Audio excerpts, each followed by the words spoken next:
ఇశ్రాయేలీయులు దేవుని విడిచి ఆహాబు, యెజెబెలు ఇశ్రాయేలీయులు బయలు ప్రవక్తల్ని ఆరాధించబోయి, బయలు అంటే God of rain, God of fertility. వాళ్ళ దేశంలో ఇశ్రాయేల్ దేశం కొండలు లోయగల ప్రాంతం, వర్షం వస్తే కానీ వారి జీవితాలు సాగవు. కాబట్టి వారు వర్షదేవుడైన బాల్ని ఆరాధిస్తూ ఉంటారు. అది ఇశ్రాయేలీయులకు దేవుడు అది చెప్పలా, మీకు తగిన కాలంలో వర్షాన్ని, ఎండ, సమస్తమైన వాతావరణాన్ని దయచేస్తాను, మీరు ఆ దేశంలో పాలు తేనెలు ప్రవహించే దేశం, మీరు నా మాటలు విని జాగ్రత్తగా జీవిస్తే చాలు, నేను తగిన కాలంలో ఇస్తాను అన్నాడు. కానీ వారు నమ్మలా. ఆ యొక్క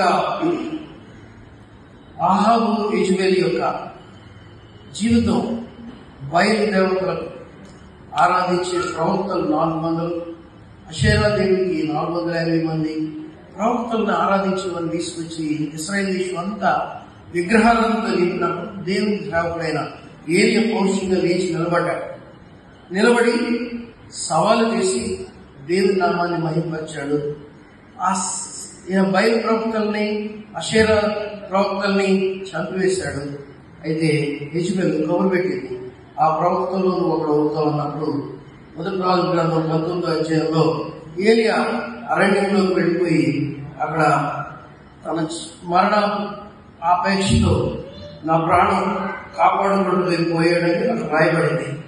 అప్పుడు అరణ్యంలోకి వెళ్ళి ఒక బదిలీ విషయంలో కూర్చుంటే మరణాపేక్ష గలవాడే, యెహోవా నా పితరుల కంటే నేను ఎక్కువవాడు కాను, ఇంతమంది చాలు, నా ప్రాణం తీసుకుని ప్రార్థన చేసినప్పుడు దేవుడు మీతో మాట్లాడాలి, నువ్వు రా అని పాపం ద్వారా ఆహారాన్ని పెట్టి అతన్ని తన కొండకు పిలిపించినప్పుడు ఆయన పోయి, మనం 10వ వచనంలో చూస్తే 11వ వచనం, అందుకు ఆయన పోయి పర్వతం మీద యెహోవా సముఖం మీద నిలుచుకుంటామని చెప్పాను.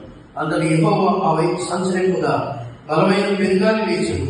యెహోవా వైపునకు పర్వతంలో బదులాయి, శిలలు చిన్నాభిలున్నాయి, కానీ యెహోవా గాలి దవ్వేది ప్రత్యక్షం కాలేదు. గాలి పోయిన తర్వాత భూకంపం కలిగింది, గాలి ఆ భూకంపం యెహోవా ప్రత్యక్షం, ఆ భూకంపం అయిన తర్వాత మెరుపు ఉండేది, కానీ ఆ మెరుపునందు యెహోవా ప్రత్యక్షం. మెరుపు అయిపోగా మిక్కిలి నిమ్మలంగా మాట్లాడు ఒక స్వరం వినబడేది. ఈ రోజుల్లో ఈ రణకొండ ధ్వనుల మధ్యలో దేవుని స్వరం వినడం చాలా కష్టం.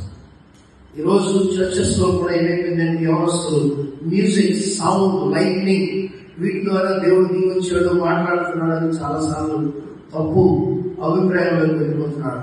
దేవుడు నైట్ టైంలో ప్రతి ఉదయం సాయంకాలం యేసు ప్రభువు కొండ మీదకి వెళ్ళి ప్రార్థన చేసేవారు, దేవుడితో మాట్లాడించేవారు. యవనస్తుల maybe you and I need to have a quiet time. దేవుడు మెల్లని స్వరంతో మాట్లాడే దేవుడు ఆయన. నీ స్వరం, ఆయన స్వరం వినడానికి నువ్వు సిద్ధపడకుండా, ఆయన స్వరాన్ని నువ్వు రికగ్నైజ్ చేయకుండా ఉంటే నీతో మాట్లాడలేడు, మాట్లాడినా నీకు అర్థం కాదు. కనుక నువ్వు దేవుని సముఖంలోకి వెళ్ళాలి. దేవుడు నీతో మాట్లాడాలంటే we must approach the throne of mercy. అప్పుడు ప్రభు దగ్గరికి వెళ్ళినప్పుడు ఆయన మనతో మాట్లాడతాడు.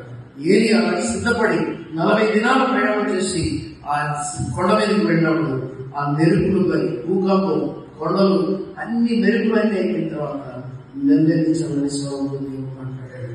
ఈ రణకొండ ధ్వనుల మధ్యలో నువ్వు దేవుని స్వరం పెట్టినావా? త్వరలో స్థానంలో జనవరి యూత్ రిట్రీట్లో దేవుని స్వరం వినడానికి సిద్ధపడ్డాడు. రణకొండ ధ్వనుల్లో మ్యూజిక్ తో నిండిపోయి దాంట్లో భావం కూడా, భాష కూడా అర్థం కాని మాటలు ఆరాధిస్తున్నాను అనుకుంటాము. దేవుడు మాట్లాడటానికి నీ చెవుని, నీ హృదయాన్ని సిద్ధం చేసుకుంటారు. దేవుడు నీతో మాట్లాడడానికి ఆశపడుతున్నాడు. చెక్కని పిలిచాడు, రా నేను ఇంటికి రావాలన్నాడు. అలాగే నిన్ను నన్ను పిలుస్తున్నాడు. త్వరపడి రండి, దేవుని పొందండి. దేవుని స్వరం విని దేవుని మాట చొప్పున జీవించడానికి మీ జీవితాలు సిద్ధపరచుకోండి. అటుగా దేవుడు మిమ్మల్ని దీవించుగాక. ఆమేన్.